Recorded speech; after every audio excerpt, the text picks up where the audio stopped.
안녕하세요. 매일 아침 말씀 묵상에 오신 여러분을 진심으로 환영합니다. 4월 15일 목요일 오직 노아만 남았더라.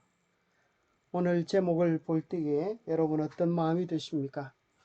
온 세상이 홍수로 인하여 멸망되어지고 노아와 그의 가족만 남았던 상황을 생각해 보십시오. 이런 상황을 생각할 때 마음에 어떤 생각이 드십니까? 온 가족이 살아남았다고 하는 감격과 기쁨이 가득 찰까요?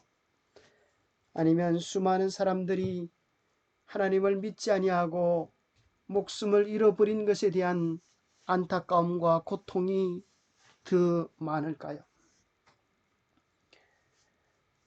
오늘 본문의 말씀을 통하여서 우리의 마음을 새롭게 다지며 하나님의 언약 안에 머물기를 다짐해보는 그런 시간이 되었으면 좋겠습니다. 생각할 문제, 성경에 나타난 남은 자의 개념을 어떻게 이해하는가? 마지막 시대에 나타난 남은 자의 개념을 어떻게 이해하는가? 오늘 우리에게 주는 교훈은 무엇인가?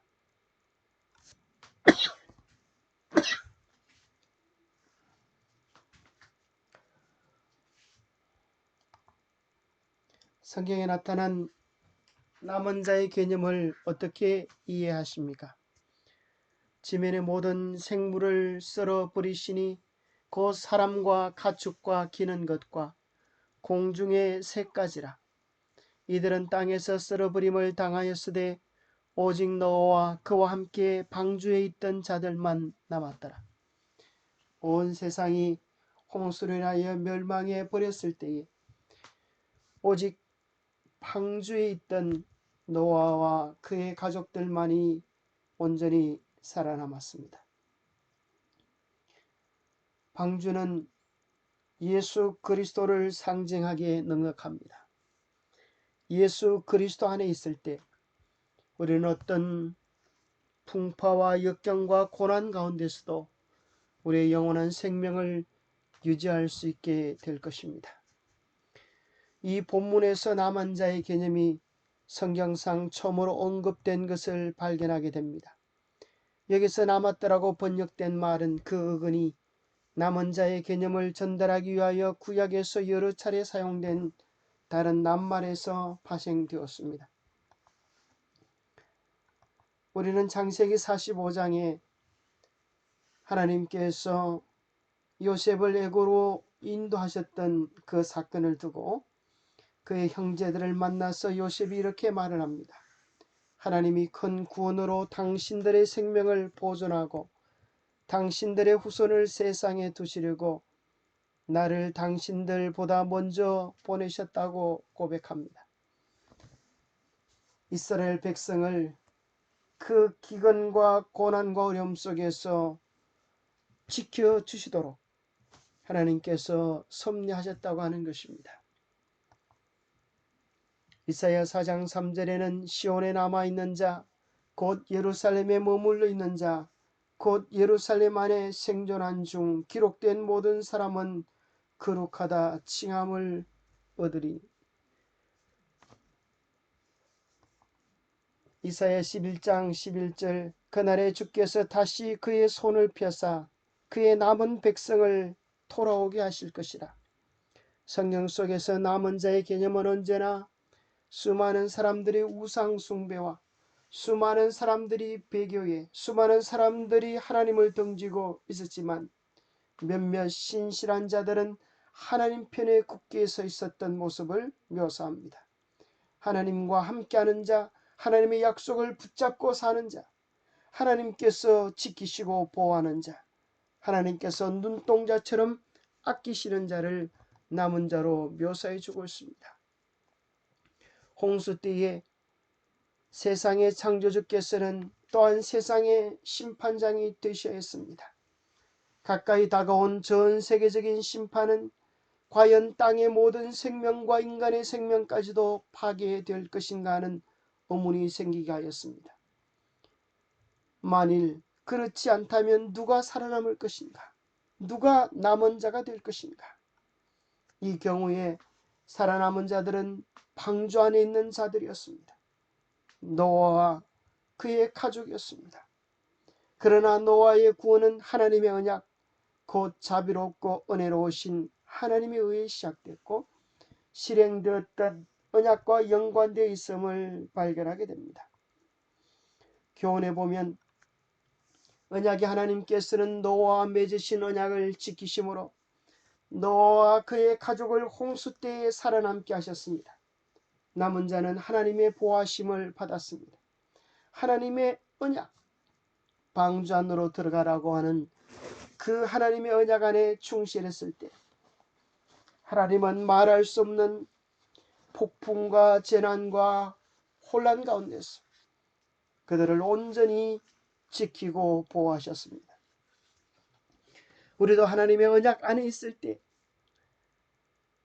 가장 안전한 보호함을 받을 수 있는 것입니다.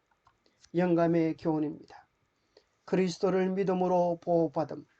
성난 포도와 경랑 속에서도 방주를 안전하게 지켜주신 분은 그리스도이시다. 방주 속에 있는 사람들은 그리스도의 능력이 그들을 안보해 주실 것을 믿었기 때문이다. 우리 주님의 약속이 방주 안으로 들어가라. 그리하여 너와 너의 가족의 생명을 보존하라 하셨습니다. 오늘 우리도 주님의 명령을 따라 예수 그리스도 안에 있을 때에 이 세상의 재난과 혼란과 어려움 속에서 보호를 입을 수 있습니다. 마지막 시대에 나타난 남은 자의 개념은 어떠합니까? 예수님께서 이 땅에 사셨을 당시에 얼마나 많은 사람들이 예수 그리스도를 따르고 그분의 말씀에 순종했습니까? 우리 주님은 안타까운 그 당시의 상황을 묘사하시면서 좁은 문으로 들어가라, 멸망으로 인도하는 문은 크고 그 길이 넓어 그리로 들어가는 자가 많고 생명으로 인도하는 문은 좁고 길이 협착하여 찾는 자가 적음이라 하셨습니다. 예수님 당시에 당국자들이나 바리새인들 중에 예수 그리스도를 구주로 믿는 자들은 너무나 적었습니다. 그들은 예수님과 예수님을 따르는 자들을 비난하기를 율법을 알지 못하는 이 무리는 저주를 받은 자로다, 그렇게 조롱을 했습니다. 그 당시 수많은 종교 지도자들, 그들은 다 예수를 등지고 천국문을 막고 많은 사람들을 어둠 속으로 인도했습니다. 우리는 기억해야만 합니다. 얼마나 많은 사람들이 따라가는가, 얼마나 지식 있는 사람들이 인정하는가가 우리의 표준이 아닙니다.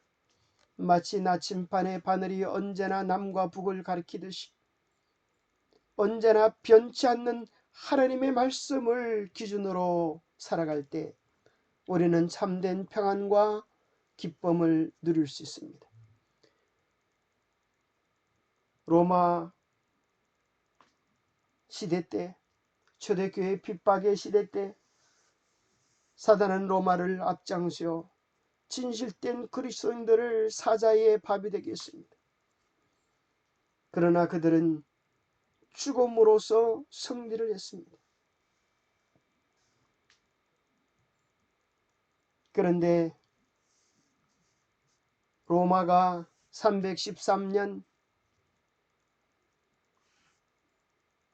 기독교를 공인해주고 이제 세상 정치와 종교가 통합되어짐으로 말미암아서, 하나 되어짐으로 말미암아서 정치가 기독교를 밀어주고 또 교도의 교회에 들어오는 사람들은 많은 혜택을 누리므로 상대적으로는 교회가 인기가 있고 성리한 것처럼 보였지만 성경에 나타난 하나님의 계명은 무너지고 도덕적인 황폐함들이 밀려와서 오히려 영적으로는 패배한 경험을 하게 된 것입니다.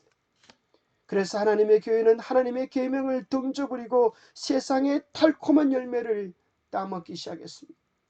그래서 오늘날 수많은 교회에서는 하나님의 참된 계명을 던지고 태양신 탄생일을, 태양신의 부활 축제일을 교묘하게 교회 안으로 들어와서 하나님의 참된 십계명을 무너뜨리고 교묘하게 태양신을 숭배했던 그 날을 예배일로 삼고 있는 것입니다. 그러나 온 세상이 진리를 등질 때에 참 여자의 남은 자손, 참 교회의 남은 무리가 있을 것이라고 요한계시록 12장 17절은 이야기합니다. 용이 여자에게 분노하여 돌아가서 그 여자의 남은 자손 곧 하나님의 계명을 지키며 예수의 증거를 가진 자들과 더불어 싸우려고 바다 모래 위에 서 있더라. 용은 누구를 말합니까? 사단 마귀입니다. 사단 마귀가 분노하는 교회가 있습니다. 그들은 온 교회가 세상과 짝할지라도 진리를 팔아버리지 않는 남은 무리들입니다. 그들은 하나님의 계명을 지키며 예수의 증거를 가진 자들입니다. 그들을 무너뜨리고 바다 모래같이 무수히 많은 자들을 함께 동반하여 마지막 쟁투를 벌일 것입니다.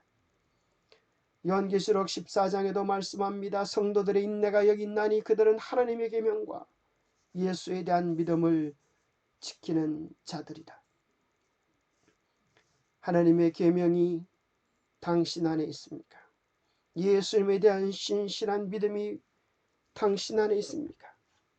우리는 이 두 가지를 반드시 가질 때에 참된 남은 무리의 자리에 설 수 있는 것입니다. 오늘 우리에게 주는 교훈은 무엇입니까? 우리의 반석은 오직 언제나 예수 그리스도이십니다.